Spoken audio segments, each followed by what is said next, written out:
आप सब सुन रहे हो feeling for my x daughter chapter 13। सुबह की हल्की रोशनी में कमरे में धीरे धीरे फैल रही थी, लेकिन रिया की आंखों में नींद नहीं थी। रात की सारी बातें बार बार उसके दिमाग में घूम रही थी। ये इंसान आखिर क्या क्या चाहता है? उसने खुद में बुदबुदाया, फिर झुंझलाकर तकिए को जोर से मारा। उसका दिल अब भी तेज़ी से धड़क रहा था। वह बार बार रात के उस पल को याद कर रही थी जब अयान उसके इतना करीब आ गया था। प्लीज़ पीछे हटिए। रिया को अपनी ही कांपती हुई आवाज़ आई और अयान की आंखों में खेलती वह अजीब सी चमक, जैसे उसे उसकी हालत देखकर मज़ा आ रहा हो। डर रही हो? उसकी ठंडी मगर शरारती आवाज़ फिर से उसके कानों में गूंज गई। रिया ने तकिए में अपना चेहरा ढक लिया। मुझे इससे फ़र्क नहीं पड़ता, बिल्कुल भी नहीं। उसने खुद को समझाने की कोशिश की, लेकिन दिल ये मानने को तैयार ही नहीं था। वह एक झटके से उठकर बैठ गई। मुझे आर्या से बात करनी चाहिए, उसे सब कुछ बता देना चाहिए। लेकिन अगले ही पल वह ठिठक गई। अगर मैं आर्या को सब कुछ बता दूंगी तो वह घबरा जाएगी और फिर जाने क्या करेगी। पहले खुद ही सब समझना पड़ेगा। उसने धीरे से अपने बालों में उंगलियां फहराई और एक लंबी सांस ली। हाँ, पहले देखती हूँ मिस्टर खड़ूस का अगला क्या प्लान होता है। तभी दरवाजे पर एक हल्की सी दस्तक हुई। रिया की सांसें थम गई। कौन हो सकता है? उसने धीरे से दरवाज़ा खोला और सामने वही खड़ा था, अयान। वैसा ही कॉन्फिडेंट एक्सप्रेशन, आंखों में वही हल्की सी शरारत, और जैसे उसने सबसे पहले ही प्लान बना रखा हो कि आगे उसे क्या करना है। रिया ने झटके से अपनी घबराहट छिपाई और भौहें चढ़ाई। सुबह सुबह क्या काम है? उसने चिढ़कर कहा। अयान ने हल्की सी मुस्कान दी और बेहद ही ठहराव से जवाब दिया, आपकी गुड मॉर्निंग खराब करने आया हूँ। रिया का मुंह खुला का खुला रह गया। Excuse me. अयान ने अपना फ़ोन घुमाया, फिर जेब में रखा और हल्के से दरवाजे की चौखट पर टिक गया। कल रात बड़ी बहादुरी दिखा रही थी, लेकिन अब देख रहा हूँ आप थोड़ी परेशान लग रही है। कुछ हुआ क्या? रिया को और गुस्सा आ गया। मुझे कुछ नहीं हुआ, और प्लीज़ आप मेरे कमरे के दरवाजे पर ऐसे खड़े मत रहिए। अयान ने एक नकली हैरानी का एक्सप्रेशन बनाया। ओह, तो अब आपको मेरी मौजूदगी से भी दिक्कत हो गई है। रिया ने एक गहरी सांस ली। देखिए, मेरे पास आपके बेहुदा सवालों का जवाब नहीं है। प्लीज़ मुझे थोड़ा स्पेस दें। लेकिन अयान तो जैसे उसे परेशान करने में ही मज़ा आ रहा था। उसने हल्का सा सिर झुकाया और बेहद धीमे स्वर में कहा, स्पेस दिलचस्प है, लेकिन जब मैं आपको आपकी लिमिट्स याद दिला रहा था तब तो कोई स्पेस नहीं मांग रही थी आप। रिया की आंखें बड़ी हो गई। आप अ, आप हद पार कर रहे हैं। अयान ने हल्का सा मुस्कुराया और एक कदम पीछे हटाया। रिलैक्स, बस याद दिला रहा था। इस घर में मेरे रूल्स चलते हैं और आपको उन्हीं के हिसाब से चलना होगा। फिर उसने बेहद लापरवाही से कहा, तो ब्रेकफास्ट कब तक मिलेगा? रिया की मुट्ठियां भिजली। आपको भूख लगी है तो खुद बना लीजिए। अयान ने हल्का सा सिर हिलाया, जैसे ये जवाब सुनने की उसे उम्मीद थी। ठीक है, कोई बात नहीं, मुझे आपकी बनी कॉफ़ी का इंतज़ार रहेगा। वह बिना और कुछ कहे चला गया और रिया वहीं खड़ी की खड़ी रह गई। उसने अपने ही गुस्से में जलती हुई, ये आदमी सच में बर्दाश्त करने लायक नहीं है। लेकिन कहीं ना कहीं उसके शब्द उसके दिल की धड़कनों को फिर से तेज़ कर चुके थे। रिया का मूड सुबह सुबह ही खराब हो गया था। उसके कानों में अब भी अयान की आखिरी बात गूंज रही थी, मुझे आपकी कॉफ़ी का इंतज़ार रहेगा। हद है, जैसे मैं कोई नौकरानी हूँ जो इनके हुक्म बजाने के लिए बैठी हूँ। उसने खुद को समझाने की कोशिश की कि इस आदमी को इग्नोर करना ही सबसे सही तरीका है, लेकिन फिर भी दिल ही दिल में उसे एक खुराफाती आइडिया सूझा। कॉफ़ी बना दूंगी, मगर अपनी शर्तों पर। रिया ने किचन में कदम रखा, जल्दी से कॉफ़ी मेकर ऑन किया और जानबूझकर उसमें ज़रूरत से ज़्यादा कॉफ़ी पाउडर डाल दिया, जिससे कॉफ़ी इतनी कड़वी हो जाए कोई दोबारा मांगने की हिम्मत ही न करे। उसने हल्की सी मुस्कान दबाई और ट्रे में कप रखकर डाइनिंग टेबल की ओर बढ़ गई। डाइनिंग एरिया में माहौल हमेशा की तरह सदा हुआ था। अयान की माँ वसुंधरा जी अपनी चाय पी रही थी और आर्या हल्के हल्के टोस्ट खा रही थी। अयान हमेशा की तरह न्यूज़पेपर लिए बैठे थे, लेकिन उनकी निगाहें फ़ोन स्क्रीन पर चल रही थी। रिया ने ट्रे टेबल पर रखी और मुस्कुरा कर कहा, लीजिए, आपके लिए स्पेशल कॉफ़ी बनाई है। अयान ने हल्का सा सिर उठाया, उसकी मुस्कान को गौर से देखा और फिर कप उठाया। स्पेशल, दिलचस्प है। देखते हैं कितनी खास है। वह धीरे से कप होठों तक ले गया और जैसे ही पहला घूंट लिया, उनके चेहरे का एक्सप्रेशन बदल गया। उनकी भौहें सिकुड़ गई और होठों पर हल्की सी खटास आ गई। ये क्या है? उसने हल्के गुस्से में कहा। रिया ने गुस्से मासूमियत से आंखें चिपकाई। अरे, आपको तो ब्लैक कॉफ़ी पसंद थी ना, बस थोड़ी स्ट्रॉन्ग बना दी। आर्या, जो अब तक चुपचाप खा रही थी, हल्के से हंस पड़ी। चाचू, मुझे लग रहा है कि रिया दीदी ने जानबूझकर आपको सबक सिखाने के लिए ये कड़वी कॉफ़ी दी है। अयान ने ठंडी नज़रों से रिया को देखा। Very smart miss Riya, but remember, बदला लेने में मैं मास्टर हूँ। रिया ने कंधे उचका दिए। मैं तो बस आपकी पसंद का ध्यान रख रही थी मिस्टर अयान।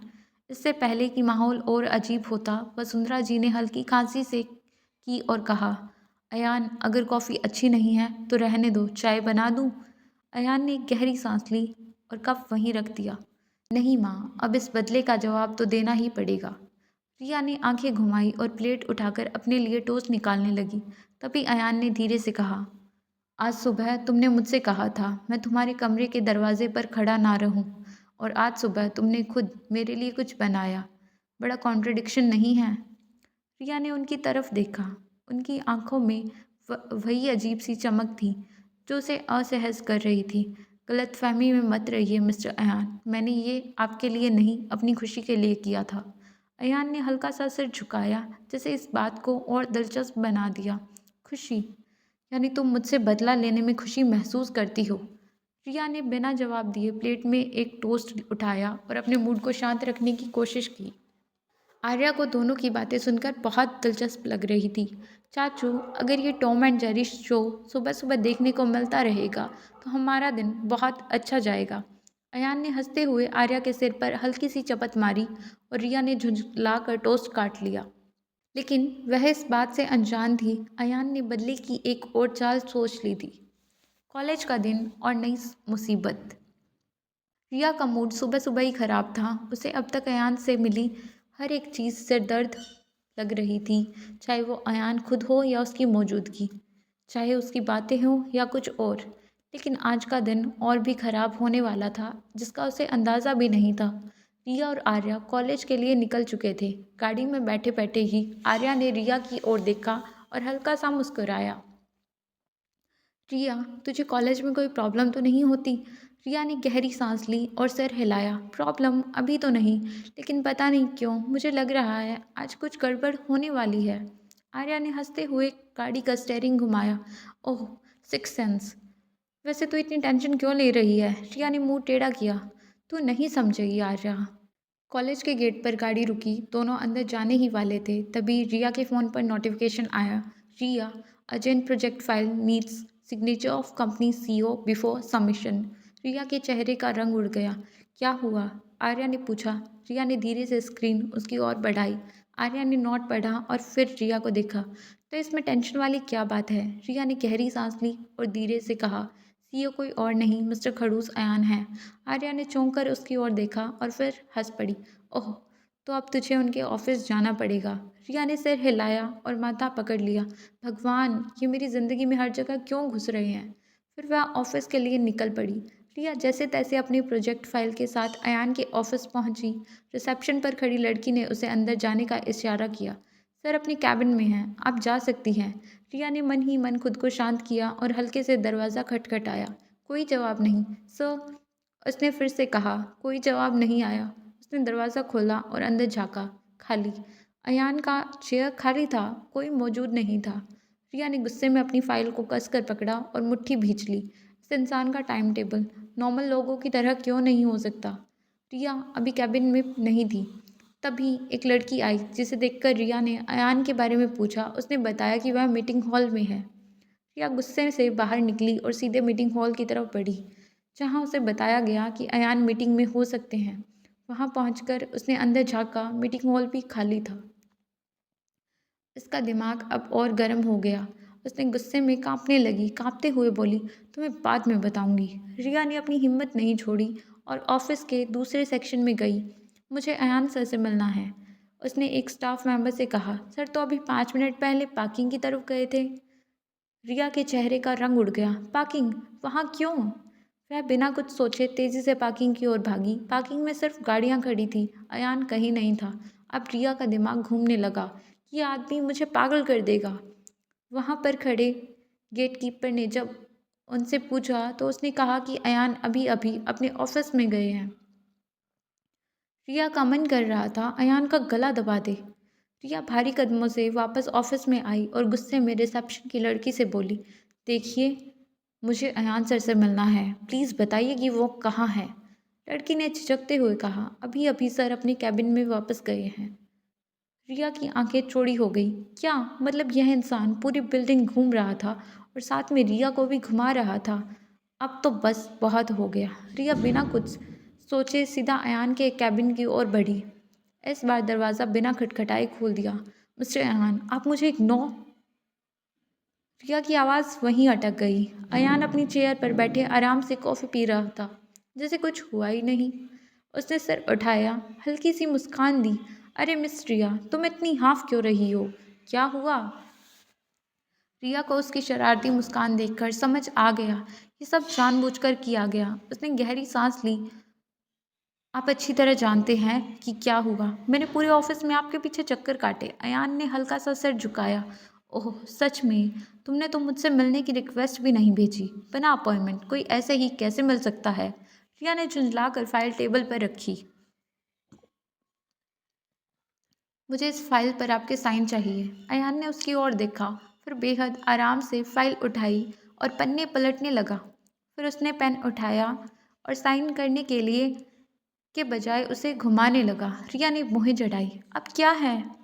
अयान ने उसकी ओर देखा और बेहद धीमे स्वर में कहा, अगर मैं साइन ना करूँ तो? रिया की आंखें चौड़ी हो गईं। आप ऐसा नहीं कर सकते। अयान ने हल्की सी मुस्कान दी। मैं कुछ भी कर सकता हूँ। आखिर इस ऑफिस के रूल्स बनाता कौन है? रिया उसकी बात सुनकर बोली, लेकिन यह ऑफिस की कोई फाइल नहीं, ना ही कोई टेंडर। यह मेरे कॉलेज का प्रोजेक्ट है, जो कि कॉलेज का मालिक ही साइन करेगा। इस पर ऐसा रूल है। वह यह सब दांत पीसते हुए बोल रही थी। रिया ने गुस्से में अपनी मुट्ठियां भींच ली। प्लीज़ साइन कर दीजिए। अयान ने उसके चेहरे को गौर से देखा, फिर हल्के से मुस्कुराया और फाइल पर साइन कर दिए। रिया ने चैन की सांस ली और फाइल उठाई। जैसे ही वह मुड़ी, अयान ने कहा, रिया। रिया ने पलट कर देखा। अयान ने हल्के से कुर्सी पीछे खींची और कहा, ये जो तुम्हें मेरे ऑफिस में आने के लिए इतना भागना पड़ा, ये बस एक छोटा सा ट्रेलर था। असली खेल अभी बाकी है। रिया की सोच और अयान की चाल। रिया ने बिना कुछ कहे फाइल उठाई और बाहर निकल गई, लेकिन उसका दिल अभी भी तेज़ी से धड़क रहा था। यह आदमी मुझे चैन से जीने नहीं देगा। वह तेज़ कदमों से ऑफिस के बाहर निकली, लेकिन उसे अब भी ऐसा लग रहा था जैसे अयान की नज़रें उसका पीछा नहीं छोड़ रही हो। रिया ने गहरी सांस ली, फाइल को कसकर पकड़ा और ऑफिस से बाहर निकल गई, लेकिन उसके अंदर जैसे उचान तूफान मच गया हो था। अयान की शरारती मुस्कान, उसके शब्द अभी भी उसके दिमाग में गूंज रहे थे। ये जो आपको मेरे ऑफिस में आने के लिए इतना भागना पड़ा, ये बस एक छोटा सा ट्रेलर था। असली खेल अभी बाकी है। ट्रेलर? असली खेल? इस आदमी को क्या लगता है? रिया अंदर गुस्से में ज्वालामुखी फूटने ही वाली थी। उसने लंबी सांस ली और अपने आप से कहा, शांत रह रिया, शांत रह, नहीं तो तू अभी इसी ऑफिस में कोई बड़ा कांड कर देगी। लेकिन गुस्सा क्या यूं ही शांत हो जाता है? कॉरिडोर में चलते हुए उसके कदम अनजाने में रुक गए। उसका दिमाग अब भी अयान की बातों से जल रहा था।